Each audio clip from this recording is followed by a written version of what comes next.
Unha imaxe que tamén volve tras a pandemia. A xunta directiva do GDR, Salneso Yaumia, retomou as súas reunións presenciais e fixo cun encontro en Cambados. O punto clave da xuntanza centrouse no deseño da súa estrategia para a xestión dos fondos do período 2023-2027. Empezamos a perfilar cales van a ser as líneas básicas da nova estrategia 23-27 para esta nova convocatoria, facultar ao presidente para ir negociando un pouco cales son estas novas bases e poñer un pouco o día de todos aqueles asuntos que habían quedado un pouco no tinteiro durante toda esta temporada. O presidente do Grupo de Desenvolvemento Rural aposta pola continuidade na xestión destes recursos despois do bo resultado da convocatoria anterior.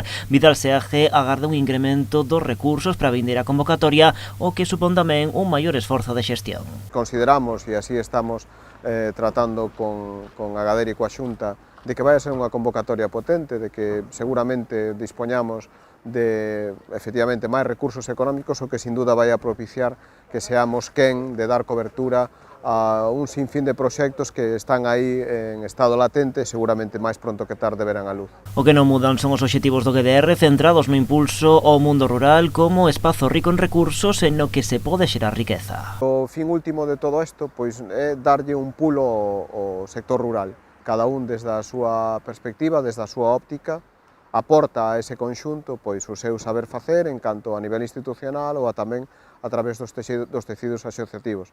Propoñen proxectos que en definitiva o que favorecerán ese fin último de asentar población no rural. A sesión serviu tamén para formalizar a incorporación de novos socios, en concreto Amigos da Salgadeira do Grove, Asociación O Batuqueiro e Arousa Moza. No encontro tamén se aprobaron todas as actas pendentes por mor da COVID.